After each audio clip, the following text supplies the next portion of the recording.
नमस्कार साथियों, to the GK point के इस ऑनलाइन प्लेटफॉर्म पर आप सभी का हार्दिक स्वागत है। दोस्तों, हम इस क्लास के माध्यम से अक्टूबर महीने के करंट अफेयर को कवर करने की कोशिश करेंगे। तो आइए देखते हैं आपका पहला क्वेश्चन क्या है। आपका जो पहला क्वेश्चन है वो है कि देश में पहली बार आई कैट सॉफ्टवेयर से साइबर ठगों के सिस्टम ब्लॉक पायलट प्रोजेक्ट की शुरुआत कहाँ से की गई है। साइबर ठगों संबंधित जो प्रोजेक्ट लाया गया है उसकी शुरुआत कहाँ से करी गई है। तो पहला ऑप्शन है आपका कोटा, दूसरा श्री गंगानगर, तीसरा जयपुर, चौथा अलवर। ये जो पायलट प्रोजेक्ट शुरू किया गया है वो किया गया है आपके अलवर से। कहाँ से किया गया है? अलवर से किया गया है। अगले क्वेश्चन की हम बात करें, श्रद्धा आड़ा क्या श्रद्धा आड़ा किस टीवी शो के 17वें सीजन में हॉट सीट तक पहुंची है। श्रद्धा आड़ा किस टीवी शो के 17वें सीजन में हॉट सीट पर पहुंची है। पहला ऑप्शन है आपका इंडिया गॉट टैलेंट, कौन बनेगा करोड़पति, तीसरा 10 का दम और चौथा इंडियन आइडियल। तो कौन से हॉट सीट पर पहुंची है शो के? तो वो पहुंची है कौन बनेगा करोड़पति के 17वें सीजन की हॉट सीट पर पहुंची है। अगले क्वेश्चन की हम बात करें, प्रधानमंत्री सूक्ष्म खाद्य प्रसंस्करण उद्यम योजना कौन सी? प्रधानमंत्री सूक्ष्म खाद्य प्रसंस्करण उद्यम योजना के तहत राजस्थान के उद्यमियों को कितनी सब्सिडी, क्या पूछा है, कितनी सब्सिडी प्रदान की जाती है। इस योजना के माध्यम से कितनी सब्सिडी प्रदान की जाती है। पहला ऑप्शन है आपका परियोजना लागत का 25% या 5 लाख जो भी कम हो। दूसरा ऑप्शन है आपका परियोजना लागत का 35% या 10 लाख रुपए जो भी कम हो। तीसरा ऑप्शन है आपका परियोजना लागत का 40% या 15 लाख जो भी कम हो। चौथा ऑप्शन है आपका परियोजना लागत का 30% या 8 लाख जो भी कम हो। तो कितनी सब्सिडी प्रदान की जाएगी दोस्तों? वो जो सब्सिडी प्रदान की जाएगी आपकी की जाएगी परियोजना लागत का 35% या 10 लाख जो भी कम हो। इस योजना के माध्यम से सब्सिडी प्रदान की जाएगी। अगर हम इस योजना की बात करें, ये जो योजना है कौन से मंत्रालय के अंतर्गत आती है? तो ये आती है खाद्य प्रसंस्करण उद्योग मंत्रालय। कौन सा? खाद्य प्रसंस्करण उद्योग मंत्रालय के अंतर्गत ये योजना आती है। अगर इसका उद्देश्य हम देखें, सूक्ष्म खाद्य प्रसंस्करण उद्यमों को वित्तीय, तकनीकी और व्यावसायिक सहयोग देना है। अगर इसमें कौन कौन से क्षेत्र शामिल है? तो फल सब्जियां, अनाज, डेयरी, तिलहन, पशु आहार, बेकरी, साबूदाना और हींग आदि औद्योगिक क्षेत्र इसमें शामिल है। तो इसका कितना सब्सिडी प्रदान की जाएगी? इसमें सब्सिडी प्रदान की जाएगी परियोजना लागत का 35% और जो कम से कम 10 लाख से कम हो जो भी इसमें हो। अगले क्वेश्चन की हम बात करें, 2 से 15 अक्टूबर 2 से 15 अक्टूबर तक प्रदेश में किस अभियान का शुभारंभ मुख्यमंत्री ने किया। 2 से 15 अक्टूबर तक प्रदेश में किस अभियान का शुभारंभ मुख्यमंत्री ने किया।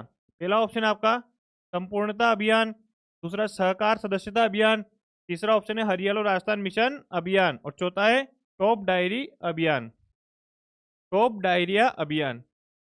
तो मुख्यमंत्री जी ने जिस अभियान की शुरुआत करी है वो अभियान है आपका सहकार सदस्यता अभियान। कौन सा? सहकार सदस्यता अभियान। अगर इस अभियान की हम बात करें, इसका जो लक्ष्य है वो यह है कि सहकारी समिति की संख्या 10% वृद्धि करने का लक्ष्य रखा गया है। जो सहकारी समिति है उनमें 10% की वृद्धि करने का इसमें लक्ष्य रखा गया है। अगर हम बात करें जुलाई 2021 में, कब? जुलाई 2021 में सहकारिता मंत्रालय की स्थापना की गई थी। कब की गई थी? जुलाई 2021 में सहकारिता मंत्रालय की स्थापना की गई थी। अगर इसका हम देखें भाव क्या है सहकारिता का, तो वो है एक सबके लिए और सब एक के लिए, यानी एक के लिए सब है और सबके लिए एक है। इसका भाव रखा है, मोटिव रखा गया है। सहकारिता राज्य मंत्री कौन है अपने वर्तमान? तो वो है आपके गौतम कुमार दत्त सहकारिता राज्य मंत्री है। अगर हम इस योजना का उद्देश्य देखें इस अभियान का, तो इसका ये है कि अन्न भंडारण योजना के तहत, किसके तहत? अन्न भंडारण योजना के तहत श्री गंगानगर के, किसके? श्री गंगानगर जिले के गमूड वाली फैक्स में, कौन सी? गमोड़ वाली फैक्स में गोदाम, प्रसंस्करण यूनिट और कस्टम हायरिंग केंद्र शुरू किए गए हैं।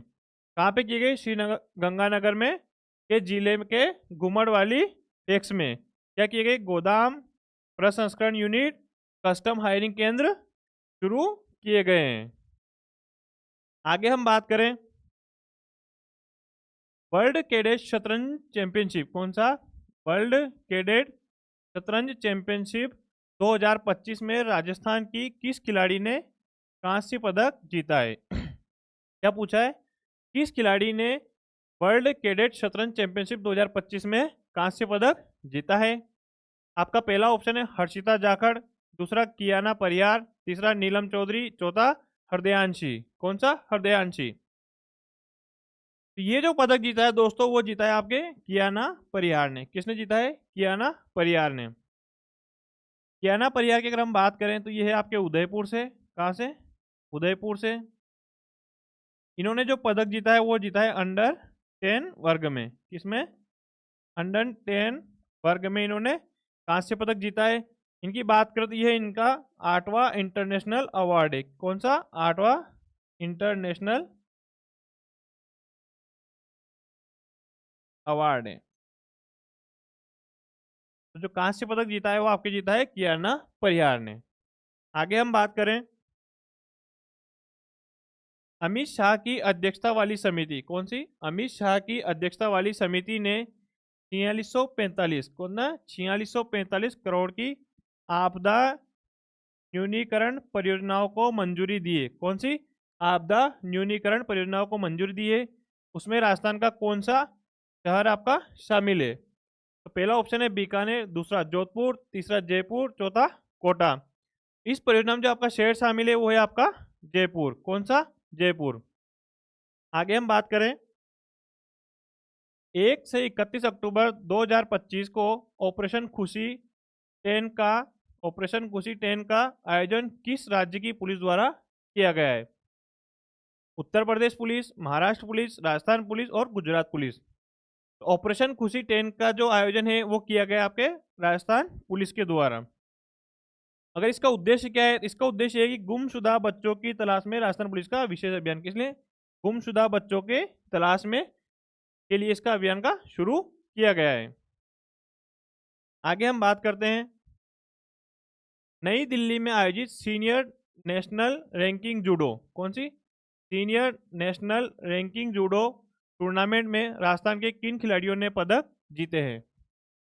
नेशनल रैंकिंग जूडो टूर्नामेंट में किन खिलाड़ियों ने पदक जीते हैं? पहला ऑप्शन है आपका विष्णु शर्मा सिल्वर मेडल, दूसरा यश यादव ब्रॉन्ज मेडल, सुंदर गुज्जर रजत पदक, और ऑप्शन 1 व 2 दोनों। तो दोस्तों इसमें जो टूर्नामेंट में आपके पदक जीते हैं वो जीते हैं विष्णु शर्मा सिल्वर मेडल और यश यादव ब्रॉन्ज मेडल। इन दोनों ने आपके पदक जीते हैं। तो इसका राइट आंसर हो जाएगा आपका 1 और 2 दोनों।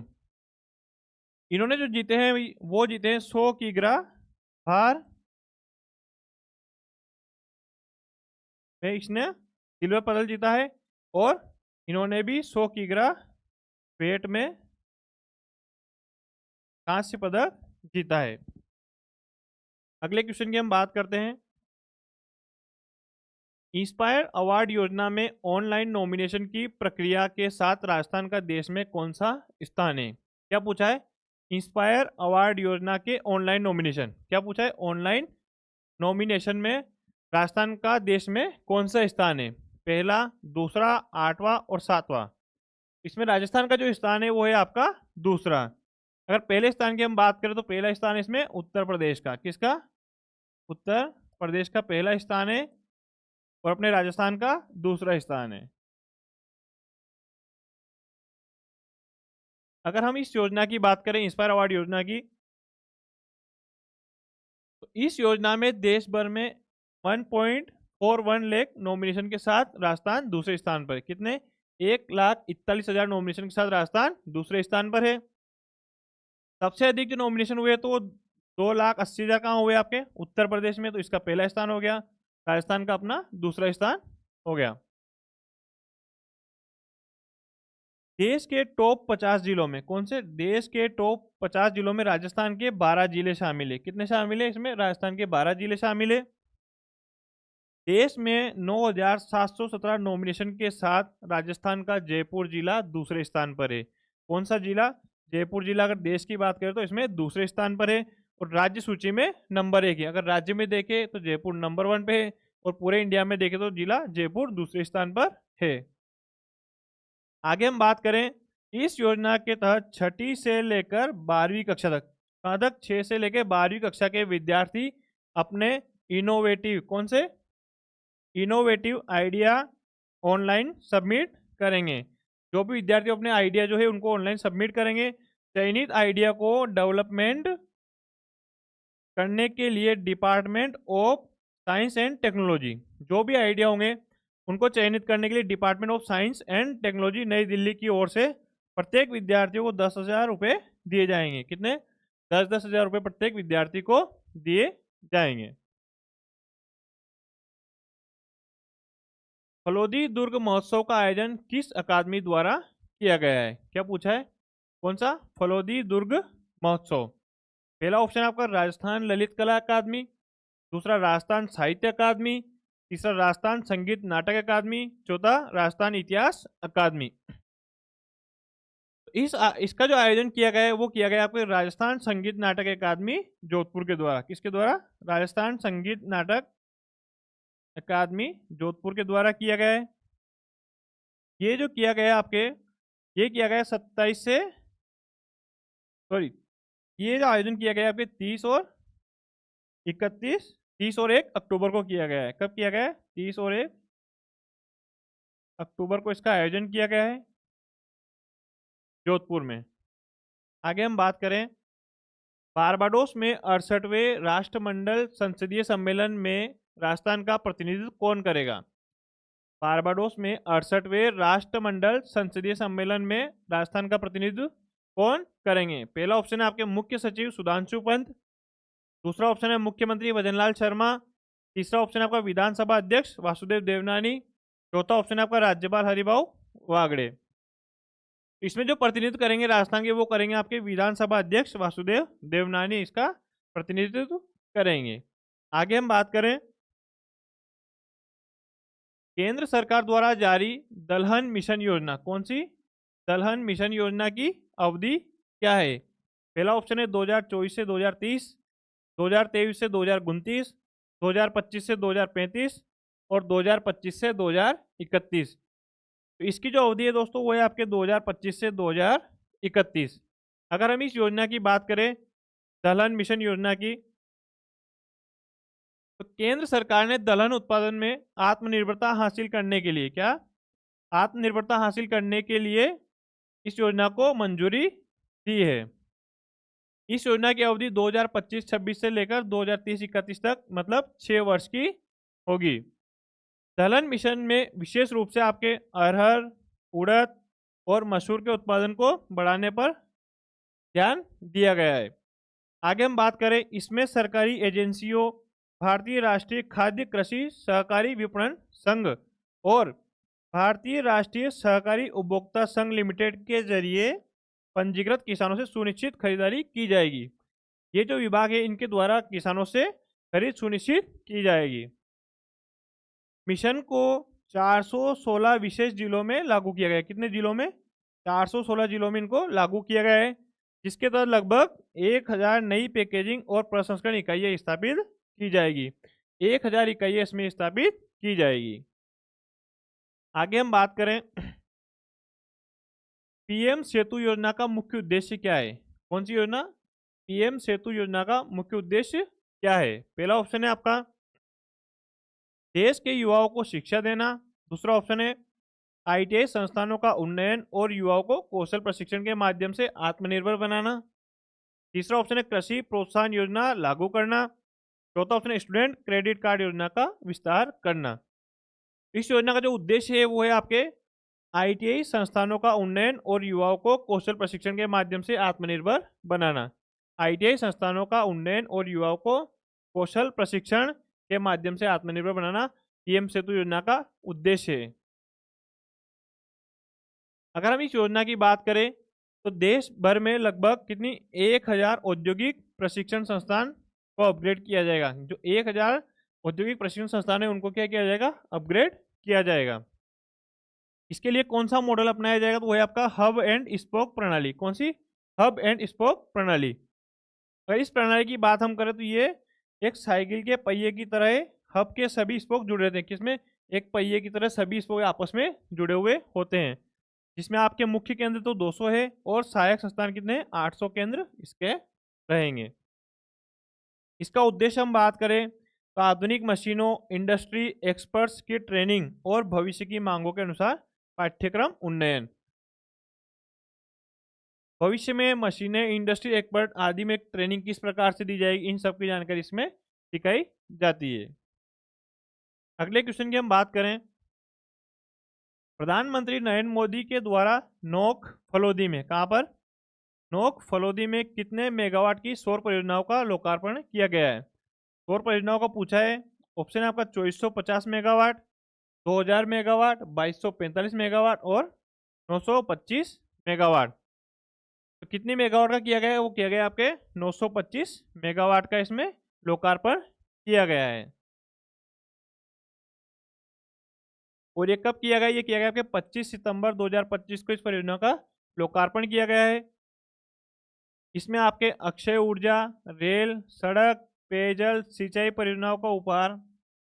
अगर हम बात करें इसमें 1400 मेगावाट की सौर परियोजना है तथा 925 मेगावाट का नोक सोलर पार्क फलोदी।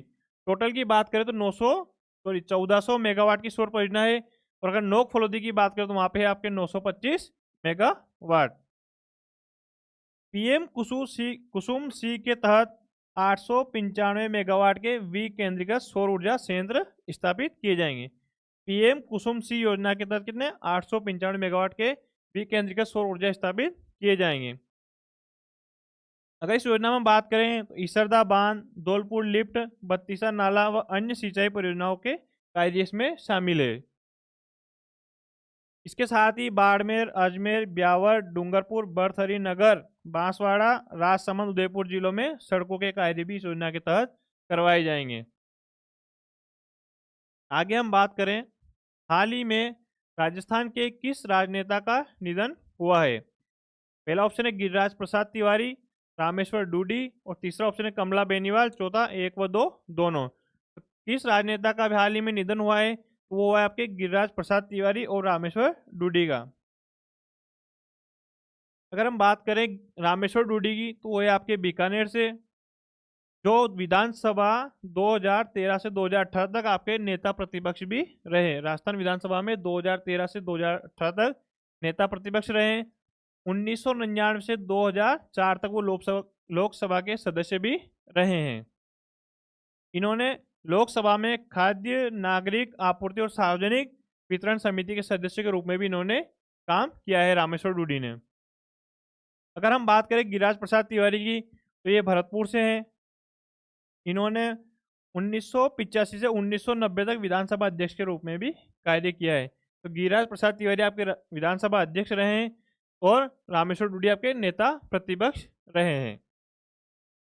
आगे हम बात करें, राजस्थान के किस जिले में रावण का सबसे ऊंचा पुतला बनाकर एशिया बुक और India book of world record में नाम दर्ज हुआ है। पहला ऑप्शन है आपका जयपुर, दूसरा कोटा, तीसरा सवाईमाधोपुर, चौथा झुंझुनू। तो इसमें जो दर्ज हुआ है वो है कोटा का। कहाँ का, कोटा का। दोस्तों कोटा का दशहरा मेला विश्व प्रसिद्ध है, इसमें अभी 233 फीट के रावण का पुतला बनाकर इसका दहन किया गया। कितने फीट का, 233 फीट का। इसका जो कि एक बड़ा वर्ल्ड रिकॉर्ड है। आगे हम बात करें, विश्व पैरा एथलेटिक्स चैंपियनशिप 2025 में राजस्थान के सुंदर सिंह गुर्जर ने किस श्रेणी में रजत पदक जीता है। तो किस श्रेणी में जीता है, F48 भाला फेंक, F64 भाला फेंक, F46 भाला फेंक और F51 भाला फेंक। तो सुंदर सिंह गुर्जर ने जो रजत पदक जीता है वो जीता है आपका F46 भाला फेंक में। अगर सुंदर सिंह गुर्जर की हम बात करें तो ये आपके कहाँ से है, करौली से, जिन्होंने आपका रजत पदक जीता है।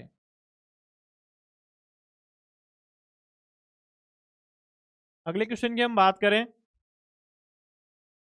राजस्थान के किस अभ्यारण्य में पहली बार प्रवासी हेरियर प्रजाति के पक्षी देखे गए। कौन से प्रवासी हेरियर प्रजाति के पक्षी देखे गए। पहला ऑप्शन है गजनेर अभ्यारण्य, दूसरा सीता माता वन्यजीव अभ्यारण्य, चौथा तीसरा ताल छापर अभ्यारण्य और चौथा सरिस्का बाग अभ्यारण्य। जब प्रवासी हेरियर प्रजाति के जो पक्षी देखे गए वो देखे गए आपके कहाँ पे, ताल छापर अभ्यारण्य में पक्षी देखे गए जो कहाँ पे है, चूरू में। इस अभियान में प्रवासी हेरियर प्रजाति के पक्षी देखे गए हैं। अगले क्वेश्चन की हम बात करें, एनसीआरबी रिपोर्ट 2023 के अनुसार भ्रष्टाचार से जुड़े मामलों में राजस्थान का कौन सा स्थान है। एनसीआरबी रिपोर्ट 2023 के अनुसार राजस्थान का भ्रष्टाचार के मामलों में कौन सा स्थान है, पहला स्थान, दूसरा स्थान, तीसरा स्थान और चौथा स्थान। इसका कौन सा स्थान है, तो राजस्थान का पहला स्थान है। अगले क्वेश्चन की हम बात करें, वर्ष 2025 में प्रवासी राजस्थानी मीट का आयोजन देश में कहाँ किया गया है। कौन सी प्रवासी राजस्थानी मीट का आयोजन देश में कहाँ किया गया है, अहमदाबाद, लखनऊ, दिल्ली, हैदराबाद। तो इसका जो आयोजन किया गया है वो कहाँ किया गया है, आपका हैदराबाद में किया गया है। दोस्तों इस क्लास की पीडीएफ आपको डिस्क्रिप्शन में दिए हुए टेलीग्राम चैनल पे लिंक पर मिल जाएगी। और साथ ही आपको क्लास अच्छी लगी हो तो लाइक करें, शेयर करें और कमेंट करना ना भूलें। धन्यवाद।